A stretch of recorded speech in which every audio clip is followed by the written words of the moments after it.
In the open-plan office of Drake Advertising, Mark Williams stared at his screen, fingers tapping the final period on his keyboard.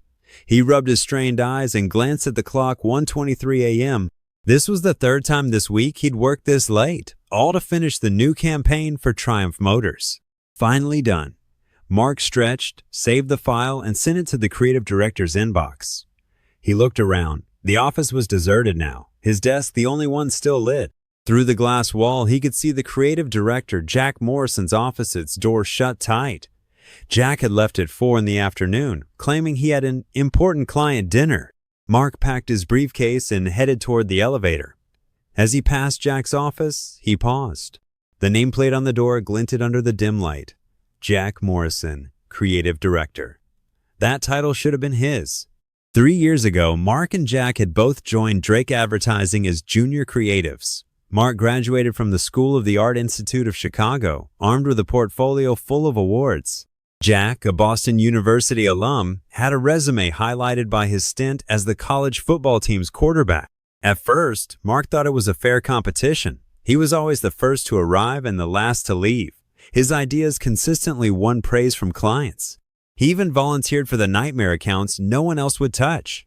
Jack, on the other hand, was the opposite, constantly late, delegating everything to interns, yet somehow always managing to come off as the project's mastermind in front of Mr. Drake.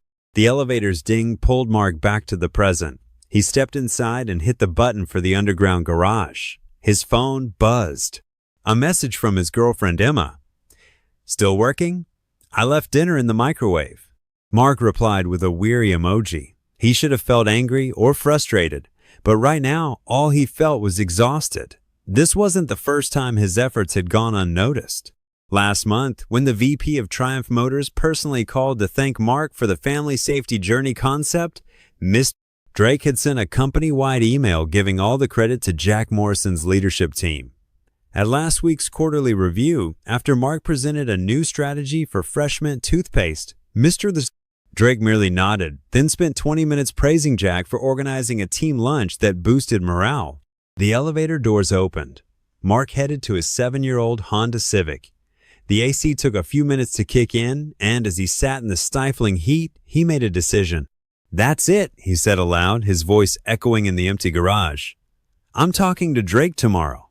At exactly 9 a.m. the next morning, Mark stood outside Mr. Drake's office, adjusting the collar of his navy blue shirt. He'd barely slept, rehearsing his words over and over. "Come in," came the deep voice from inside. Richard Drake, founder and CEO of Drake Advertising, was in his early 50s. The gray at his temples made him look sterner than his age suggested. He sat behind a large mahogany desk, eyes on a tablet screen. "Good morning, Mr. Drake. Do you have a minute to talk?" Mark tried to keep his voice steady. Drake glanced up and gestured to the seat across from him. "Mark, right? From Creative? What can I do for you?" Mark's heart sank. 3 years at the company, and the CEO still wasn't sure of his name. "Yes, Mark Williams, Senior Creative Specialist. I wanted to talk about career development." Mark took a breath. "I've been with the company for 3 years now, worked on major accounts like Triumph Motors and Fresh Mint. My performance reviews have always been strong, but I noticed the creative director position went to Jack Morrison, even though we joined the company at the same time." Drake set down the tablet, folding his hands. "I understand your concern, Mark. Jack has demonstrated leadership skills and strategic thinking qualities essential for a director, but he hardly contributes to the actual creative work. Most of his ideas have to be redone by other team members." Mark couldn't help interrupting. Mark, Drake said, shaking his head with a tolerant smile. "Advertising isn't just about who writes the best copy or designs the best layout. Jack knows how to manage a team, how to build relationships with clients. He has that intangible business instinct." Mark felt a flush creep up his neck. "The Fresh Mint campaign last week, the client was thrilled. That was entirely my concept." "It was a team effort, Mark. A team effort." Drake cut him off. "At Drake Advertising, we don't glorify lone wolves. Maybe you need to shift your mindset focus more on collaboration." The conversation was clearly over. Drake picked up his tablet again, frowning at the screen. "I see." Mark stood, voice tight. "Thank you for your time." As he walked out, a strange calm settled over him. The message was crystal clear. In Drake's eyes, Mark would always be the doer, never the leader. Jack, regardless of his real contributions, would always be the star. This wasn't about merit, it was about Drake's deeply rooted bias. Passing the break room, Mark heard familiar laughter. He paused. Inside, Jack was surrounded by two women from marketing, animatedly retelling a golf course anecdote. And then the old man Drake goes, "Jack, this is why I need you as creative director." Jack mimicked Drake's voice with theatrical flair. "You've got the kind of business sense the rest of us just don't have." The women burst into admiring laughter. Mark turned and walked away, the last trace of hesitation gone. During lunch, Mark didn't stay at his desk with a sandwich like usual. Instead, he walked to the small park nearby and called Emma. "I'm quitting," he said bluntly. There was a pause on the line. "What happened?" Emma asked, her tone more concerned than surprised. Mark told her about the morning meeting and what he'd overheard in the break room. "I'm tired of watching people like Jack climb the ladder by schmoozing while I'm left doing all the work behind the scenes. When are you going to tell Drake?"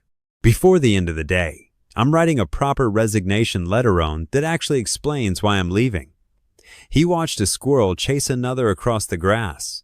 Not just complaining about Jack, but pointing out what's wrong with how the company is run. Emma gave a soft laugh.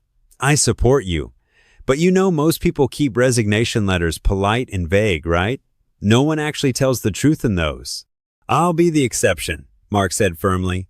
"If I don't speak up, Drake will never understand why real talent keeps walking out the door." After the call, Mark jotted down a few points on his phone. He didn't want to write an angry rant that wanted a reasoned critique. This wasn't just about Jack's incompetence. It was about how Drake had built a system that rewarded showmanship over substance. Back at the office that afternoon, Mark was quieter than usual. His coworkers seemed to sense something was up, but no one asked. Jack returned from a lunch meeting, flushed and smelling faintly of whiskey. "Hey, Marky," Jack clapped him on the shoulder, speaking a little too loudly. "How's the Triumph Motors pitch coming? Client presentations tomorrow, right?" Mark looked up. "Finished it last night. Sent it to your inbox and CC'd Drake." Jack's smile faltered for a split second, then returned. "Knew I could count on you? Seriously, having someone as reliable as you on the team? Priceless." He lowered his voice. "Listen, I might be a little late tomorrow. Can you start the presentation? Just go over what we discussed." "What we discussed?" Mark nearly laughed. Jack's only input had been to swap out a few commas. "Sure, no problem," Mark replied calmly. Jack visibly relaxed, gave him another pat, and hummed his way back to his office. Mark turned to his computer and opened a new document. The title was simple: Resignation Letter. "Dear Mr. Drake, please accept this letter as formal notice of my resignation from the position of Senior Creative Specialist at Drake Advertising, effective 2 weeks from today, the 15th of June. Over the past 3 years, I've had the privilege of working on several major projects, collaborating with many talented colleagues, and creating work for some of our biggest clients that I'm truly proud of. However, the reasons for my decision to leave are something I believe you should understand. The appointment of the creative director last week was the final straw. Not because I wasn't promoted, though. I do believe I was fully qualified, but because it revealed a fundamental issue in the company's management.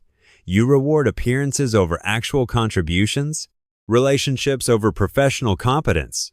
I won't deny that Jack Morrison is a charismatic person, but he is not a competent creative director. Over the past 3 years, I've had to redo 80% of his so-called creative direction because it was either unworkable or outright plagiarized from industry examples. He averages no more than 25 hours of work per week, yet somehow always manages to position himself as the central figure in projects when you're around. This isn't speculation, it's first-hand observation from being his primary collaborator. You might dismiss this letter as sour grapes, but I invite you to conduct a simple experiment. Review the 5 most successful campaigns for our biggest clients over the past 2 years and ask each team who the real contributors were. You'll uncover an unsettling pattern. The most valuable ideas almost always came from employees whose names you rarely remember, not those who excel at grandstanding in meetings. Drake Advertising's greatest threat isn't its competitor sets, this distorted incentive system, When hard work goes unseen, when flattery is rewarded over skill, you'll eventually be left with only two types of people. Those like Jack, who excel at surface-level performance, and those like me, who finally decide they've had enough. I'm not leaving because I wasn't promoted. I'm leaving because I've realized that in an environment that doesn't value real merit, even if I were to earn the title someday, I'd never receive the respect or fulfillment I deserve. Thank you for the opportunities over the past 3 years. I sincerely hope Drake Advertising can rediscover the values that made it successful in the first place: creative excellence, professionalism, and fair play. Mark read the letter twice, made a few minor edits, then printed and signed it. As he slid the paper into a company envelope, he felt a strange sense of relief.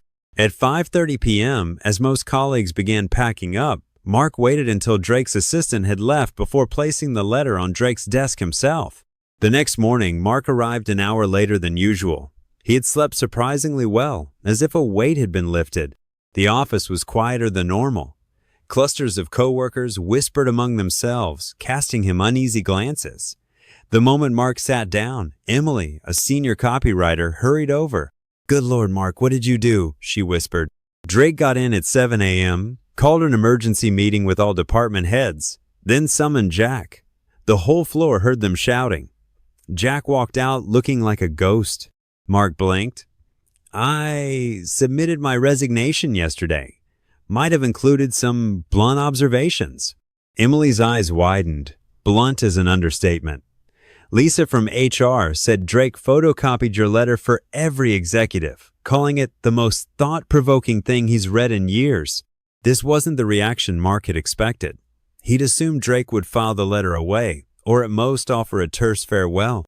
At 10 a.m., Drake's assistant appeared at Mark's desk. "Mr. Drake wants to see you, now." As Mark followed her to the elevator, he felt every pair of eyes on his back. During the 30-second ride to the executive floor, his heart pounded so hard he could hear it. Drake's office door was closed.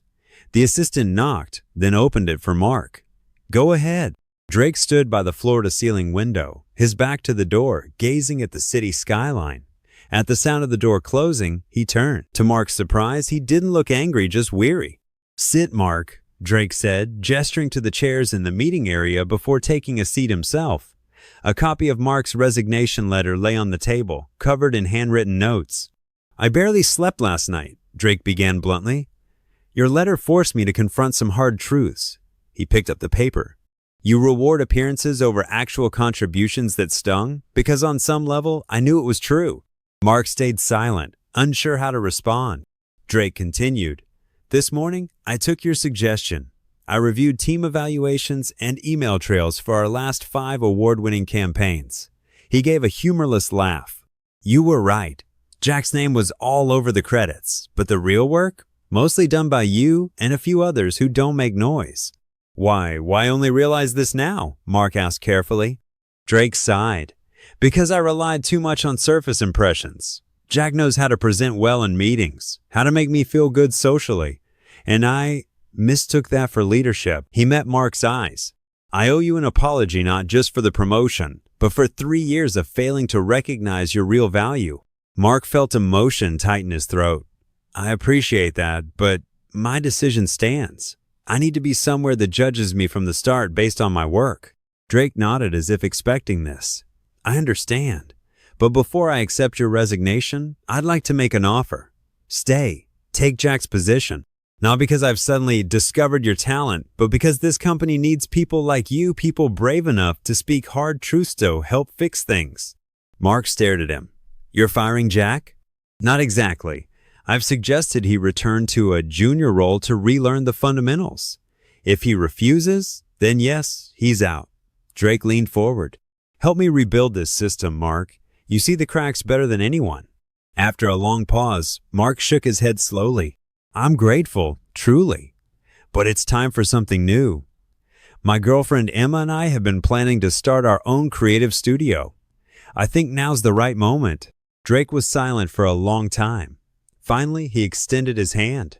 "Then I wish you every success. The offer stands for 2 weeks if you change your mind." Mark shook it. "Thank you, Mr. Drake, for everything." As he left the office, Mark felt a lightness and anticipation he hadn't known in years. Maybe Drake would change the company culture, maybe not. But that battle was no longer his. For the first time, his future was entirely in his own hands. Before the elevator doors closed, he took one last look at the Drake advertising logo. A 3-year chapter was ending and a new adventure was about to begin.